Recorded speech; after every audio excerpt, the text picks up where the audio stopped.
Alice Vlog. Gagawa po tayo ngayon ng okari rice with chicken. Meron po tayo ritong binabad na basmati rice. Binabad ko na po yung basmati rice. Meron po tayong chicken, isang buong chicken. Hiniwa-hiwa ko na. Meron din po tayong carrots. Hiniwa-hiwa ko na rin. Sibuyas, kamatis, raisin o pasas, black pepper and salt, garlic and ginger. Meron po tayong mga seeds dito. Ito po'y tinatawag na cardamom seeds. Tapos ito po ang parang bulaklak ay cloves. Tapos ito po maliliit, coriander seeds. Yan po. At mayroong dry lemon, cinnamon stick, dry leaves or laurel. Mayroon din po tayo ritong baharat powder, chili powder, tomato paste, at ito pong nakahiwalay, pinagsasama-sama ko lang po dahil madami para madali ninyong tandaan yung mga seasoning. Marami po tayo ngayong gagamitin seasoning, kaya sama-sama sila. Meron po tayong baharat, black pepper, salt, and turmeric powder. Yan po, sa isang lalagyan, sama-sama. Tandaan po ninyo para isa-isa ko pong papakita sa inyo para sunod-sunod yung proseso ng pagluluto. Kaya hiniwa-hiwalay ko po ang mga ricado ito sa dami ng mga seasoning na ating gagamitin. Tsaka po, gagamit po ako ng olive oil. Ito pong kamatis, i-blender ko na po.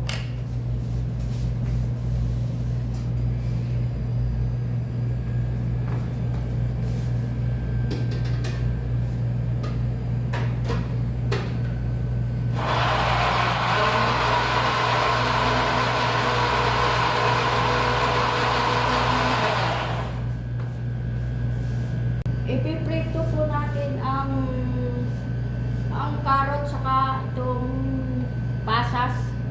Dito na lang po sa kasirola para hindi na ako magpalit-palit ng gagamitin. Lagyan ko po ng olive oil.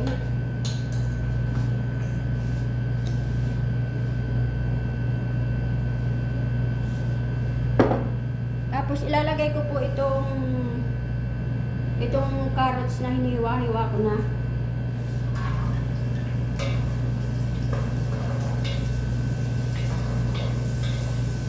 Yan po.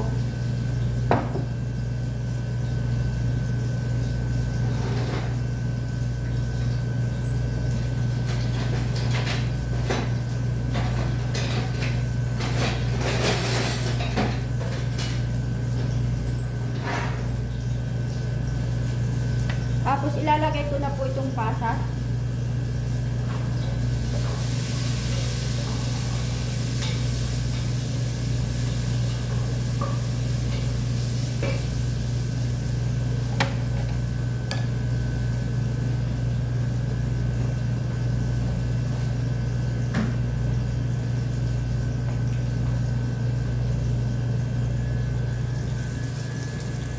Yan po.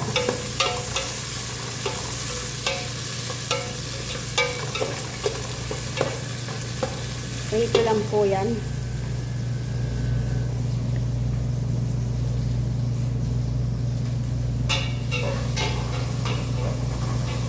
Pagkatapos kung maluto, aahawin ko na.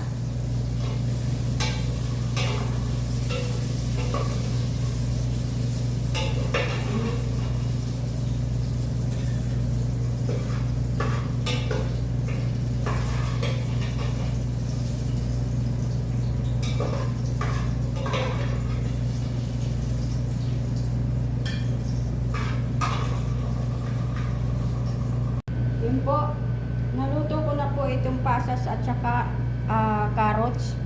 Susunod na po natin itong sibuyas.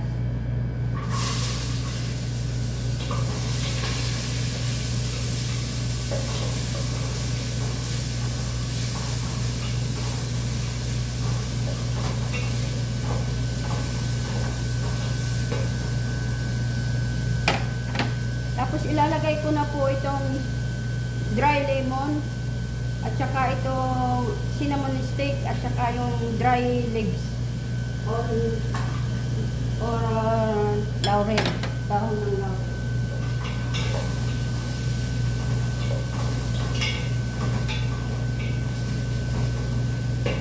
Katapos po nun, itong cardamom seeds at saka coriander seeds at saka cloves.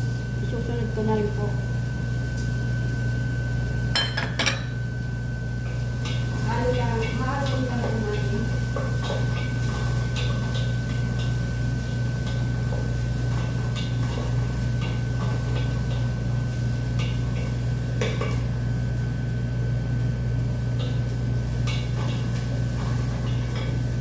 Tapos po, ilalagay na po natin yung bawang at saka yung luya.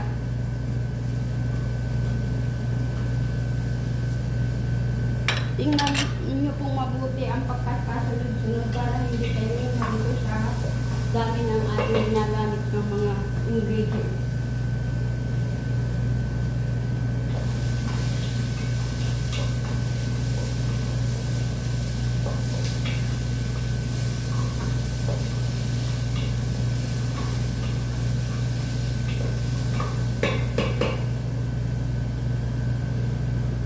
Tapos po, ilalagay ko na po yung binlender kong kamatis.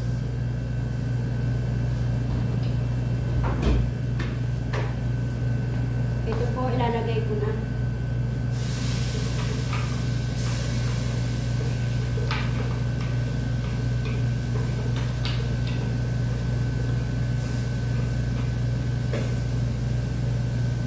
Hahaluin ko po muli.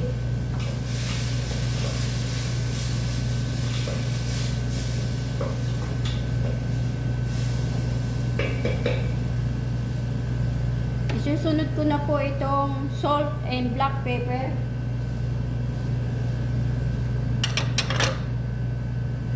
Hahaluin ko po muli.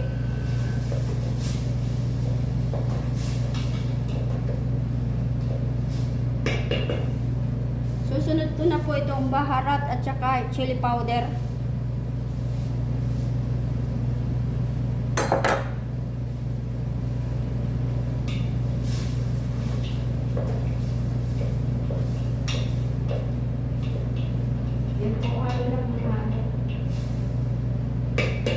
Tapos ito na po chicken ang ilalagay ko.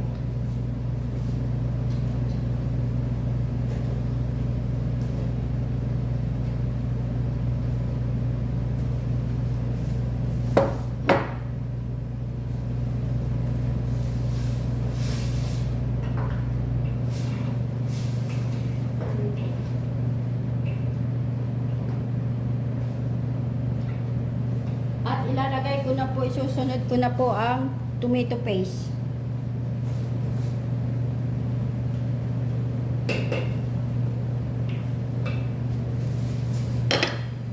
Haluin po lang natin yung haluin. Hanggang atin po isasangkot sa rin. Haluin lang po ng haluin.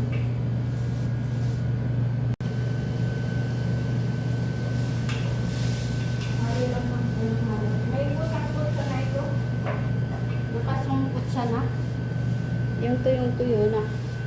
Yan po. Yan po.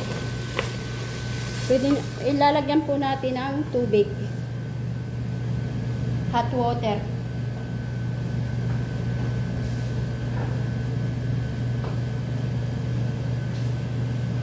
Yan po. Lagyan natin ang hot water. Hanggat maluto yung karne.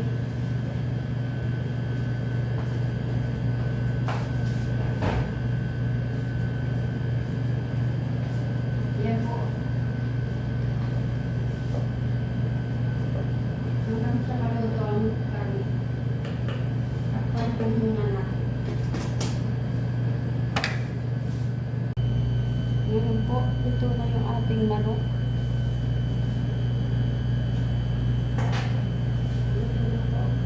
Tapos yung pong manok, aahunin natin at ilalagay po natin sa oven yung manok. Kukunin na po natin yung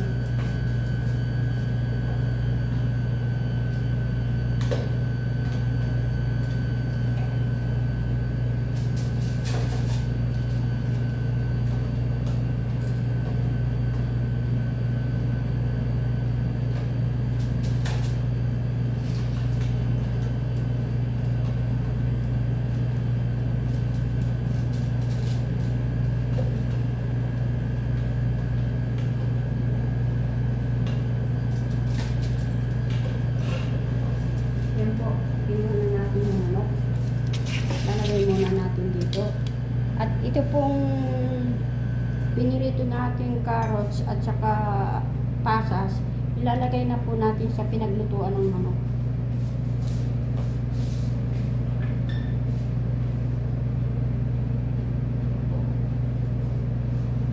Tapos ilalagay na rin natin itong bigas.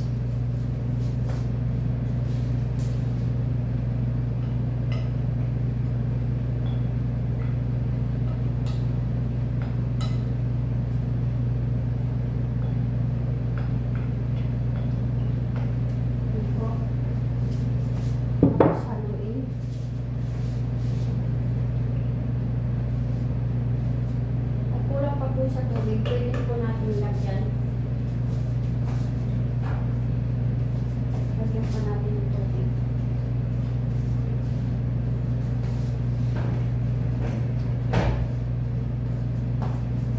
Yun po.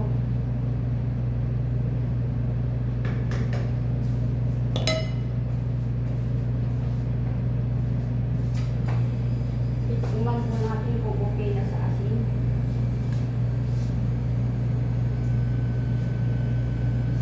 Dagdagan po natin ng konting asin kasi matabang. Depende po sa inyong panglasa. Sa akin po, medyo matabang kaya dadagdagan po ng konting asin.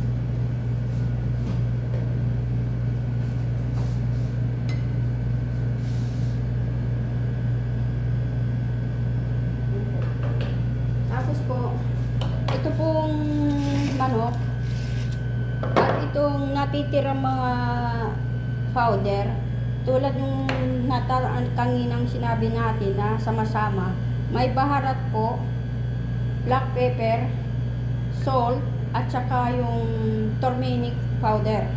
Lalagyan po natin ng konting tubig. Konting tubig. Tapos ipupunas po natin dito sa manok bago ilagay sa oven. Yan po.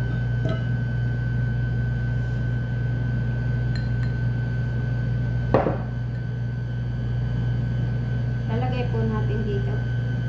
Pupunasan natin yung yan po.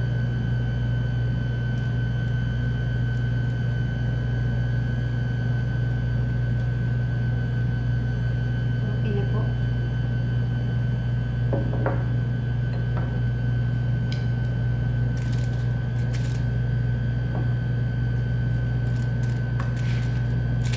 Punas po natin bago ilagay sa oven.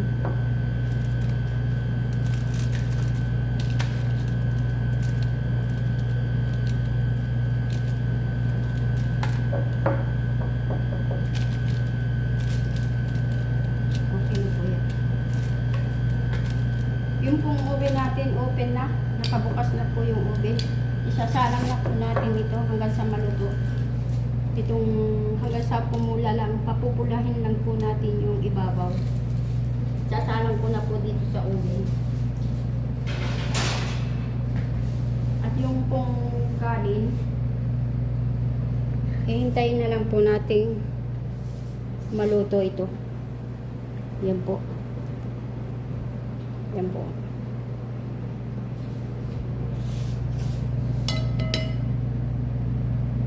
Ayan po yung ating kanin. Luto na po yan. Isasalin ko na po yan sa lalagyan. Okay na po yan. Tatakpan natin. Isasalin ko lang po yan sa lalagyan. Tapos yung pong manok, okay na rin po yan. Iaayos ko lang po yan sa lalagyan at ipapakita ko na sa inyo.